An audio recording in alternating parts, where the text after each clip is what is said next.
बंजारन बहू। कमला एक बहुत स्वार्थी महिला है। उसने पैसों के लिए एक ऐसे इंसान से शादी की जो पहले से शादीशुदा और एक बच्चे का पिता भी था। कमला के पति को मरे हुए एक अरसा बीत गया है। अब वो अपने सौतेले बेटे वैभव के साथ रहती है। वैभव के दिल में अपनी माँ को लेकर इतना डर है कि वो अपनी माँ के सामने एक शब्द नहीं बोल पाता। उसकी माँ जो कहती है उसको सर झुकाकर वही मानना पड़ता है। वैभव, तुमने अभी तक घर का काम क्यों नहीं किया? तुमसे कितनी बार कहा है कि सूरज निकलने से पहले तुम घर की साफ सफाई पूरी कर दिया करो। वैभव कुछ नहीं बोलता, चुपचाप सर झुकाए अपनी माँ की बात सुनता रहता है। तभी पास में खड़ा नौकर सुखराम कहता है, मालकिन, वैभव बाबा को रात से तेज बुखार है, इसलिए वो सुबह जल्दी उठ नहीं पाए। उनके बदले मैं घर की साफ सफाई कर देता हूँ। इसे कोई बुखार नहीं है। मैं इसे अच्छी तरह से जानती हूँ।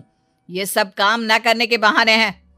सुखराम काका, बोल दो इसे, सारे घर का काम यही करेगा। और इससे समय पर अपना काम पूरा नहीं किया तो इससे आज का खाना भी नहीं मिलेगा। मगर मालकिन, वैभव बाबा की सच में ही तबीयत खराब है, आप एक बार देख तो लीजिए। कमला बिना कुछ बोले वहां से चली गई और बेचारा वैभव तेज बुखार में भी काम करता रहा। कमला वैभव की शादी एक ऐसी लड़की से कराना चाहती थी जो अनपढ़ हो और कमला से इसी तरह डरे जिस तरह वैभव डरता है, ताकि वैभव की सारी जायदाद और धन दौलत उसकी मुट्ठी में रहे। लेकिन आज के जमाने में ऐसी लड़की मिलना मुश्किल है। कमला कार में यही सब कुछ सोचती जा रही थी कि तभी रास्ते में, अरे ड्राइवर, तुमने कार क्यों रोक दी? और ये इतना शोर कैसा? मैडम, आगे कुछ बंजारों का खेल चल रहा है, इसलिए भीड़ लगी है। मैं अभी भीड़ को साइड में करवाकर कार निकालता हूँ। ड्राइवर भीड़ को साइड करके कार निकालने की कोशिश करने लगा कि तभी कमला की नजर रस्सी पर चल रही एक फुलवा नाम की बंजारन पर पड़ी। क्यों ना मैं इस बंजारन की शादी वैभव से करा दूं?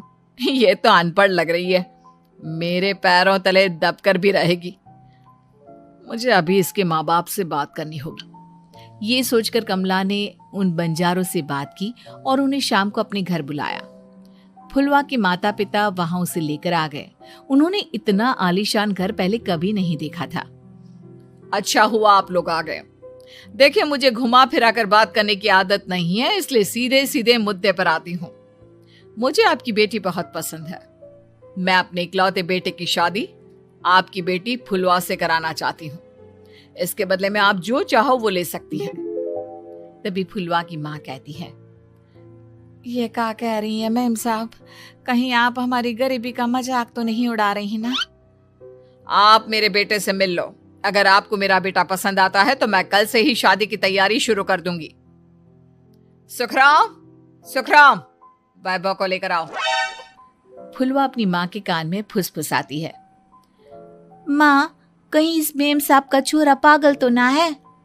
फुलवा अपनी माँ से बात कर रही होती है कि वैभव वहां आता है। फुलवा उसे देखती ही रह जाती है और उसके माता पिता उसकी शादी तय कर देते हैं।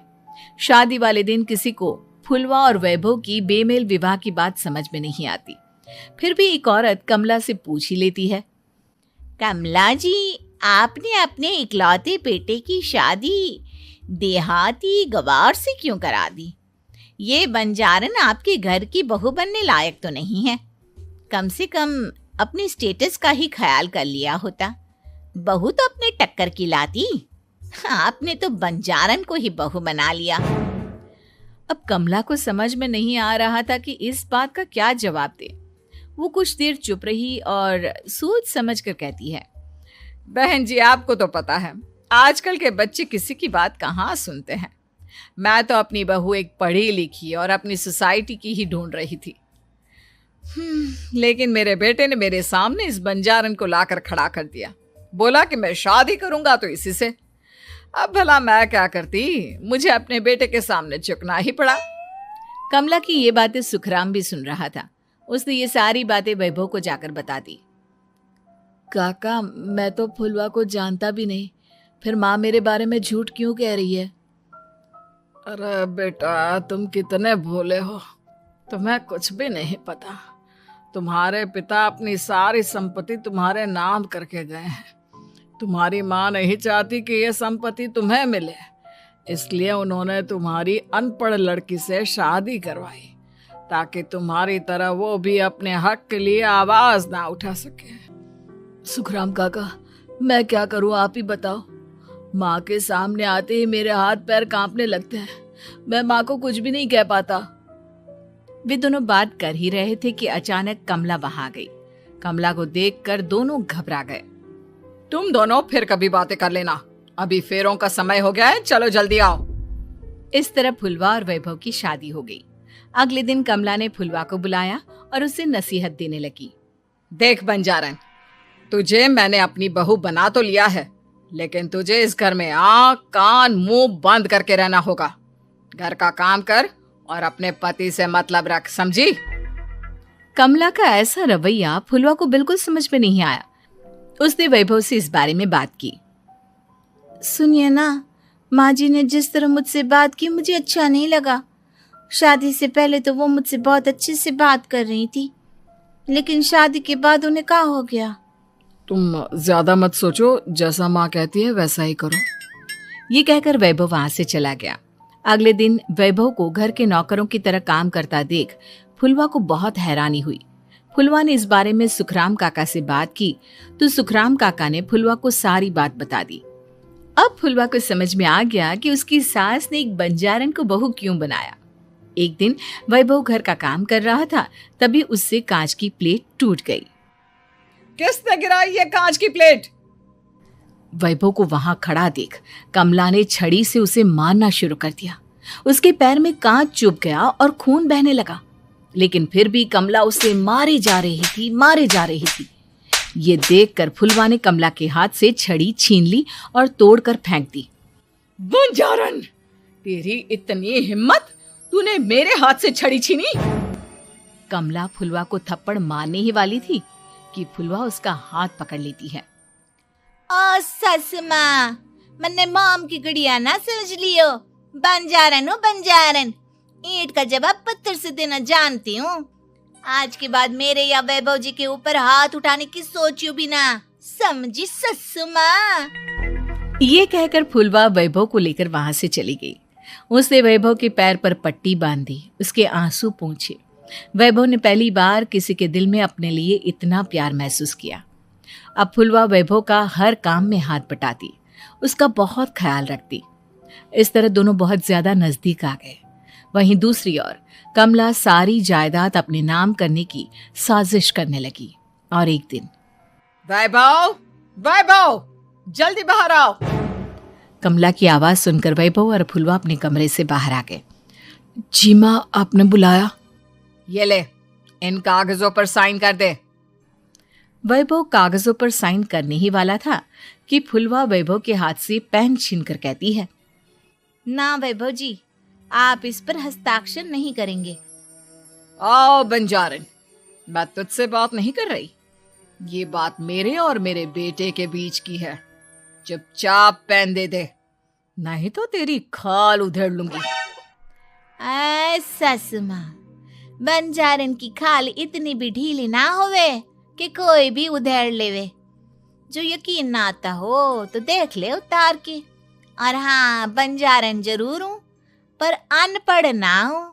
मैंने भी पता है कि किसी भी कागज पर साइन करने से पहले उसे अच्छी तरह पढ़ लेवे हैं। पेन देती है या नहीं? ये कहकर कमला फुलवा को मारने आई तो फुलवा ने कमला को धक्का दे दिया और वो नीचे गिर गई। कमला डरकर वहां से भाग गई।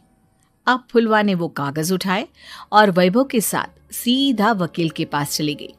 वकील ने वो कागज देखे और फुलवा को बताया, वैभव के पिता की सारी जायदाद और संपत्ति वैभव के नाम है, लेकिन वैभव की सौतेली माँ इस संपत्ति को अपने नाम कराना चाहती है, इसलिए इन कागजों पर वो साइन करा रही थी।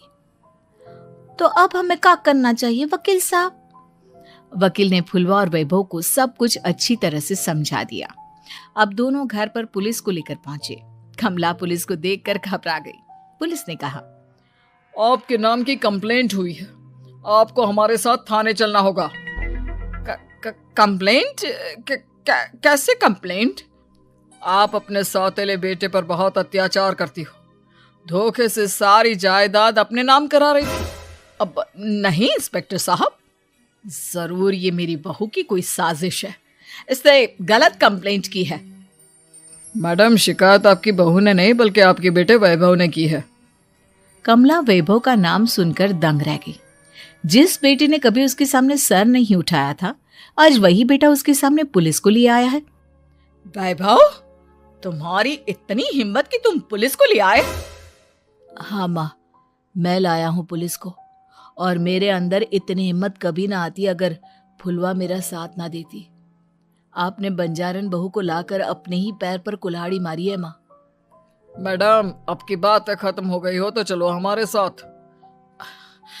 वैभव, मुझे माफ कर दो, मुझे थाने मत भेजो। आज के बाद मैं तुम्हें कभी नहीं मारूंगी, तुम्हें कभी परेशान नहीं करूंगी, मुझे माफ कर दो। वैभव अपनी कंप्लेंट वापस ले लेता है और पुलिस वहां से चली जाती है। वैभव अपनी सौतेली माँ से कहता है, मैंने पुलिस को वापस तो भेज दिया है, लेकिन मैं आपको माफ नहीं कर सकता। आपने बचपन से आज तक कभी मेरे सर पर हाथ नहीं रखा, हमेशा मुझे मारती रही, नौकरों की तरह बर्ताव करती रही। आप इस घर में नहीं रह सकती, चली जाइए यहां से। कमला घर छोड़कर चली गई और सड़क किनारे खड़ी होकर सोचने लगी, काश मैंने वैभव को माँ की तरह प्यार किया होता तो आज मैं इस तरह से बेसहारा ना हो जाती।